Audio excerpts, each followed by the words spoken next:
Air, unsur yang tidak dapat terpisahkan dari kehidupan. Kualitas air yang memadai sangat diperlukan untuk meningkatkan produktivitas dan kualitas kehidupan di dunia. Karenanya, perhatian dan pengelolaan sumber daya air bersih menjadi sangatlah penting.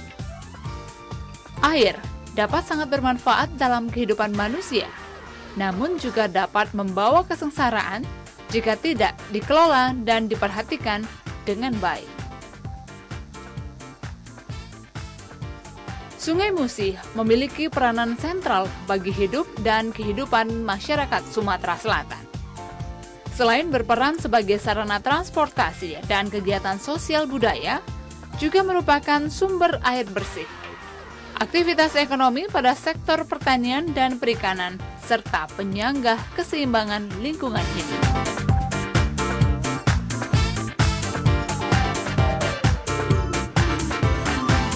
Serangkaian peringatan Hari Air Sedunia tahun 2014, Pusat Penelitian Lingkungan Hidup atau PPLH Universitas Sriwijaya memiliki komitmen yang tinggi dalam menjaga kelestarian dan keseimbangan lingkungan dengan menggelar talkshow di Aula Pasca Sarjana Universitas Sriwijaya.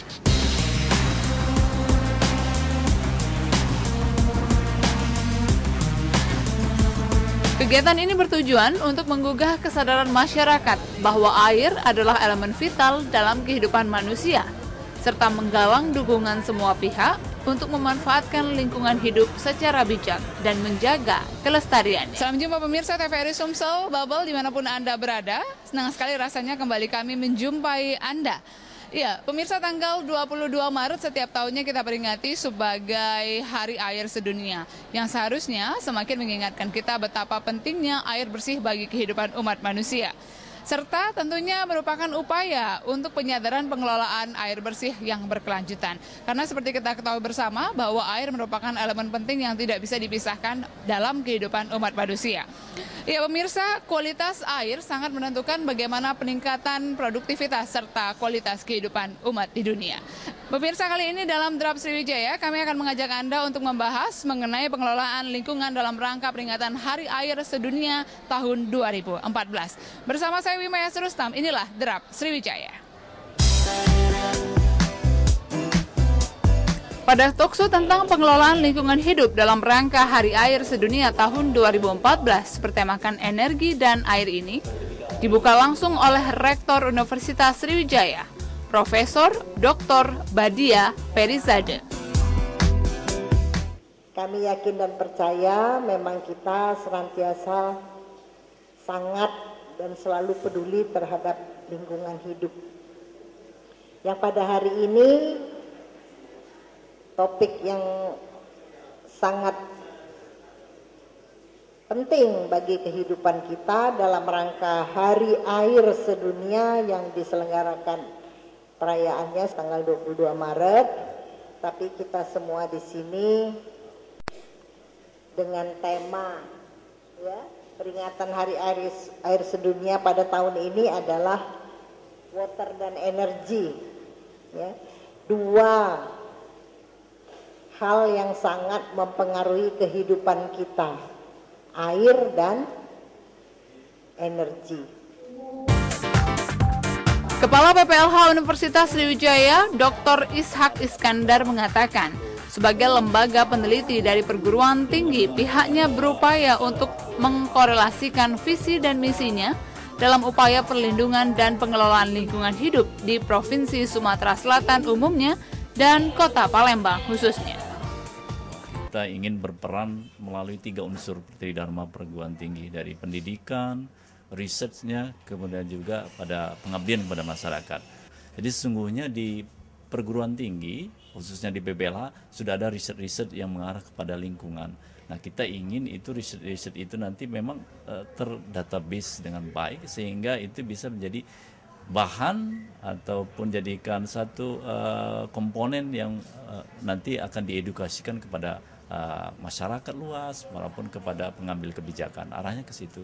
Nah, kalau itu berhasil, maka kita juga ingin berperan nanti bersama dengan pemerintah melakukan sosialisasi edukasi kepada masyarakat. Arahnya seperti itu.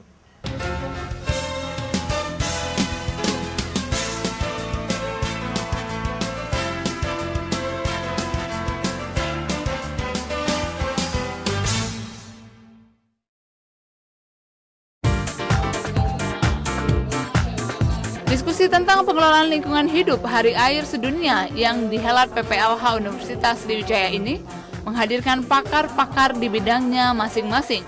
Kepala Badan Lingkungan Hidup Sumatera Selatan, 4 mantan Kepala PPLH Universitas Sriwijaya, serta Kepala PPLH Universitas Sriwijaya. Khusus mengenai pengelolaan air atau untuk pencegahan pencemaran air, itu diterbitkan juga regulasi berupa peraturan pemerintah nomor 82 tahun 2001, yaitu tentang pengelolaan kualitas air dan pengendalian pencemaran air. Pengelolaan kualitas air dan pengendalian pencemaran air ini diselenggarakan secara terpadu dengan pendekatan ekosistem. Keterpaduannya itu adalah dalam hal tahap perencanaan, pelaksanaan, pengawasan, dan evaluasinya. Pengendalian pencemaran air itu oleh pemerintah. Jadi pemerintah kan ada pemerintah pusat, ada pemerintah provinsi dan kabupaten kota. Itu dilaksanakan berdasarkan kewenangannya, yaitu pengendaliannya dalam hal ini kewenangannya itu menetapkan daya tampung beban pencemaran, melakukan inventarisasi sumber pencemaran, menetapkan persyaratan air limbah yang akan diaplikasikan lagi ke tanah, dan menetapkan persyaratan pembuangan air, serta memantau kualitas air pada sumber-sumber air. Dalam pelaksanaannya diperlukan sinergi, tidak bisa bahwa pemerintah itu bergerak sendiri, tapi perlu sinergi dan peran serta masyarakat dan dunia usaha, di mana pemerintah yang melakukan pembinaannya dan pengawasan tentang ketaatannya, memberikan pendidikan, menerbitkan izin lingkungan bagi usaha yang memang sudah memenuhi, melakukan penegakan hukum lingkungan terhadap yang melanggar. Saya yang pertama tidak mau dibatasi hanya pada air. Lingkungan hidup bukan hanya air. Kalau kita bicara lingkungan, ya lingkungan, Jerman menuju Lebensraum, ruang hidup. Dan itu yang kita pikirkan. Karena itu komentar saya nanti ada 5 aspek sebagai statement pembuka. Pembuka saja. Kalau diteruskan sampai sore juga nggak habis.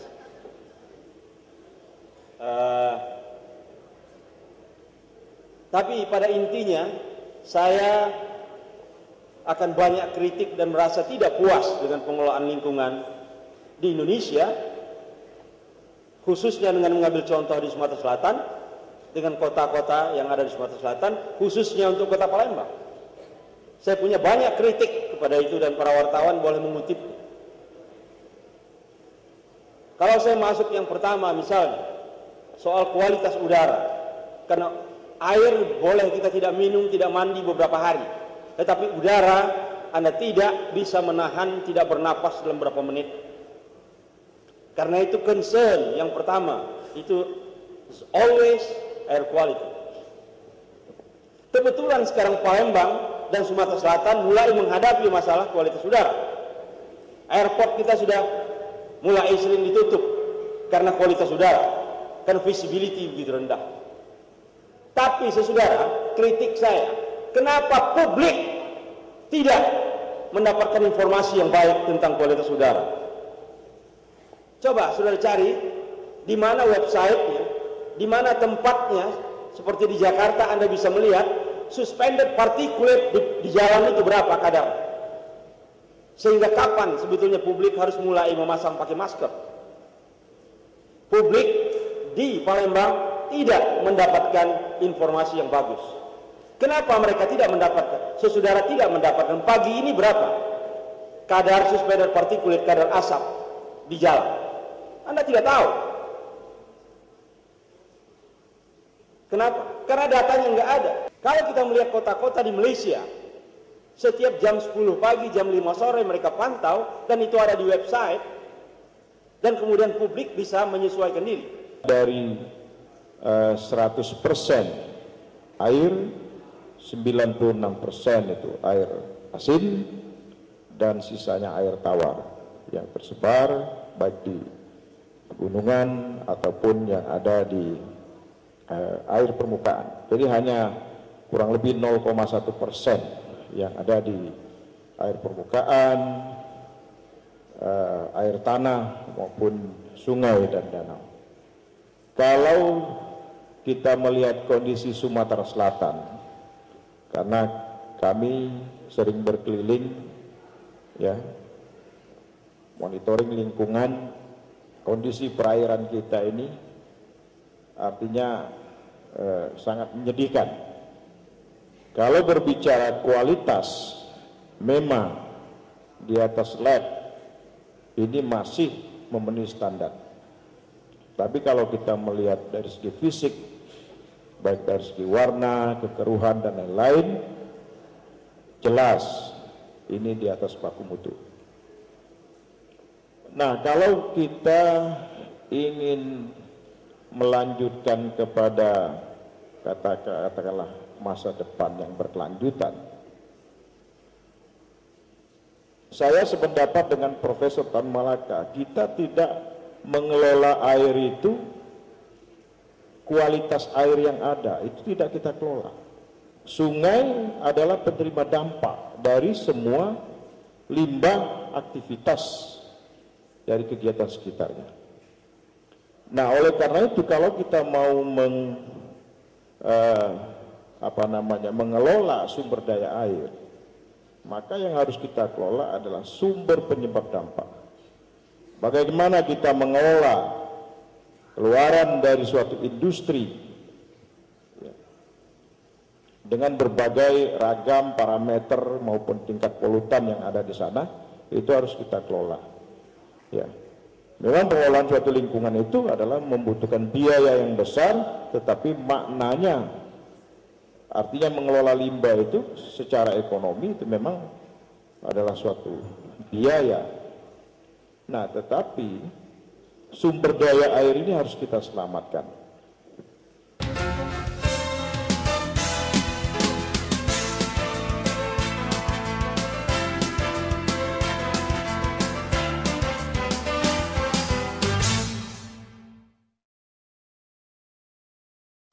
Dengan adanya kepesatan pembangunan sekarang ini, manusia sudah ada di mana-mana, maka sumber-sumber pencemaran itu sudah di semua spot, termasuk dalam hutan lindung.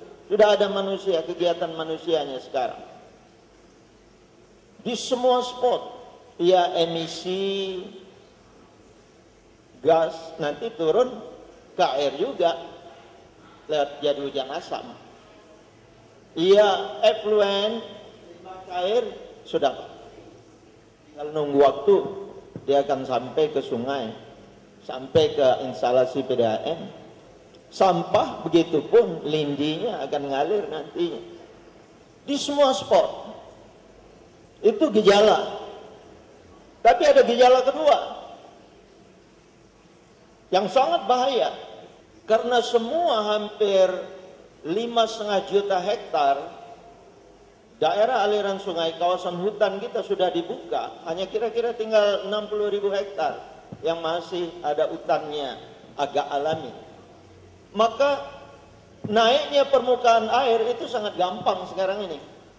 Ketika hujan besar datang, tidak ada lagi penahan air di hulu sana, dia akan naik cepat.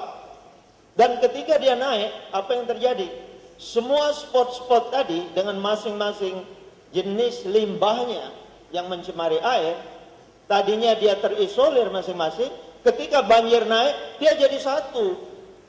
Jadi berharap sekali kualitas air Sungai Musi itu bebannya tidak terlalu tinggi sehingga bisa diolah. Kalau Sungai Musi pencemarannya cukup tinggi, biaya pengolahan menjadi besar. Akhirnya butuh bahan kimia tambahan, butuh pengolahan yang lebih tinggi lagi tingkat pengolahannya. Akhirnya kalau sudah biaya pengolahannya besar, tarif air menjadi tinggi. Air jadi mahal ya Pak? Jadi mahal ya. Dan itu barangkali pemerintah, terutama pemerintah kota, pemerintah provinsi, industri di Sungai Musi itu bayar tiap bulan air permukaan. Setiap bulan bayar dia. Nah, barangkali dari pembayaran itu dikembalikan lagi untuk mengurangi pencemaran atau meningkatkan kualitas air Sungai Musi. Bayangkan kalau misalnya sanitasi saja, di kota Palembang belum ada sanitasi, barangkali sudah layak ada sanitasinya, sehingga pembuangan limbah, air yang dipakai dari PDAM kan airnya bersih, dipakai oleh masyarakat, ada buangannya masuk ke Sungai Musi, dari Sungai Musi diolah lagi, jadi air bersih lagi. Kalau suatu hari beban pencemarannya atau tingkat pencemaran ataupun kondisi Sungai Musi sudah tidak mampu diolah oleh PDAM itu punya instalasi, dia punya batas kualitas air baku yang bisa diolah.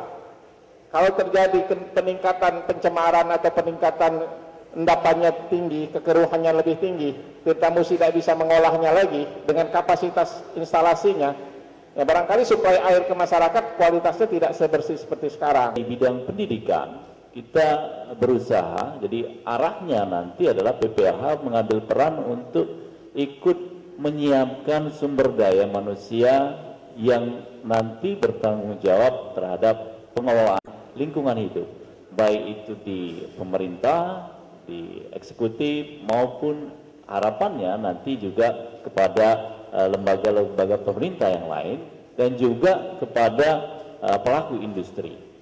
Jadi kegiatan penyiapan sumber daya manusia ini terkait erat dengan unsur tridharma perguruan tinggi yang pertama.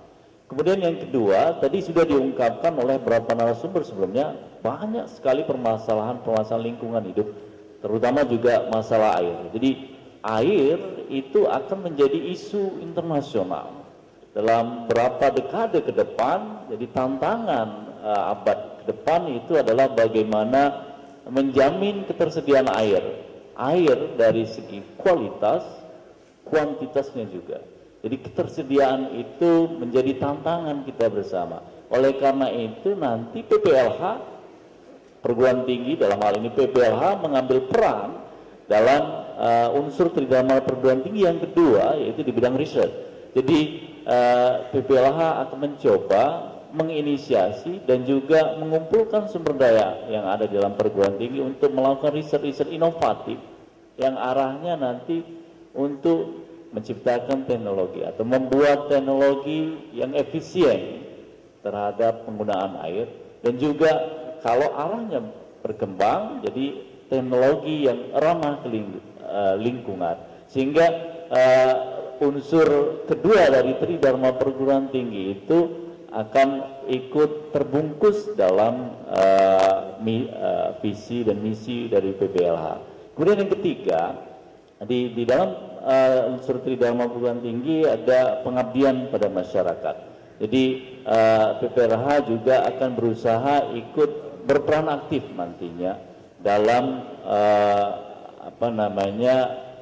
mensosialisasikan ataupun ikut menggerakkan unsur masyarakat agar berperan aktif dalam pengelolaan lingkungan, khususnya menjamin bahwa masyarakat itu punya kesadaran untuk memanfaatkan sumber daya air secara efisien. Dari paparan ke-6 narasumber yang sangat teruji kemampuan dan pengetahuannya pada talkshow tentang pengelolaan lingkungan hidup dalam rangka Hari Air Sedunia tahun 2014 yang diselenggarakan PPLH Universitas Sriwijaya, mendapat tanggapan dan harapan yang beragam dari para peserta. Kalau menurut saya di sini manfaatnya sangat banyak sekali ya, di mana mahasiswa di sini diberi pendidikan masalah lingkungan dan bagaimana sebenarnya pengolahan air yang sebenarnya di sini, terus bagaimana untuk meningkatkan kualitas air di sini. Dan terus saya juga berharap di sini mahasiswa yang mendengarkan tidak hanya mendengarkan saja, tetapi bisa diaplikasikan, bisa disebarluaskan pada teman-temannya agar untuk menjaga lingkungan biar menjadi lebih baik lagi. Asisten Bidang Kesra Setda Pemerintah Provinsi Sumatera Selatan, Haji Ahmad Najib, yang hadir pada talkshow ini menilai air sangat berperan penting bagi hidup dan kehidupan, khususnya manusia.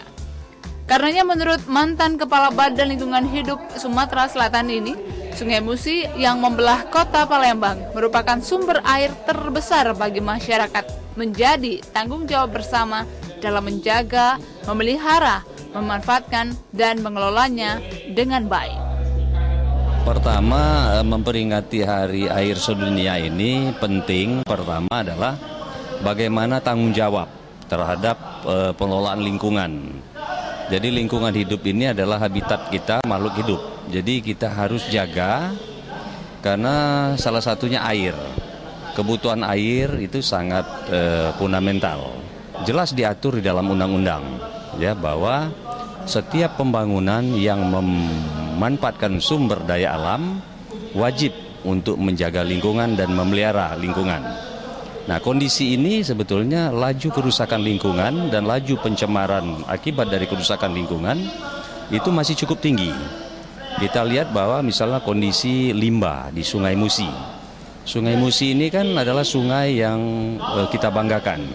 Nah, ini juga kita harus jaga. Jadi banyak industri-industri yang ada itu cenderung mereka masih belum penuh bertanggung jawab di dalam kelola lingkungan.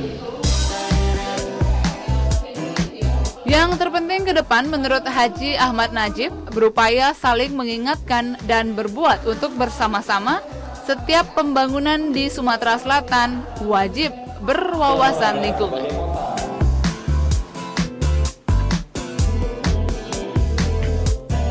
Serangkaian kegiatan talkshow tentang pengelolaan lingkungan hidup dalam rangka Hari Air Sedunia tahun 2014 dilakukan penandatanganan MOU antara Badan Lingkungan Hidup Sumatera Selatan dengan Pusat Penelitian Lingkungan Hidup Universitas Sriwijaya, mengarah ke pendidikan dan pelatihan di tingkat provinsi dan kabupaten kota dalam rangka pengelolaan lingkungan hidup. Dengan adanya talkshow ini diharapkan mendapat dukungan semua pihak untuk memanfaatkan lingkungan hidup dengan bijaksana dan menjaga kelestariannya sebagai sumber dan penunjang kehidupan makhluk hidup. Ya pemirsa, peringatan Hari Air Sedunia yang kita peringati setiap tanggal 22 Maret setiap tahunnya hendaknya dapat semakin menimbulkan kesadaran kita bahwa betapa pentingnya air dalam kehidupan umat manusia. Oleh karena itu tentunya dibutuhkan dukungan dari semua pihak untuk dapat memanfaatkan lingkungan hidup dengan cara bijaksana agar bisa terus menunjang proses kehidupan yang lebih baik di masa yang akan datang. Demikian Derap Sriwijaya kali ini, saya Wimaya Serusam, sampai jumpa.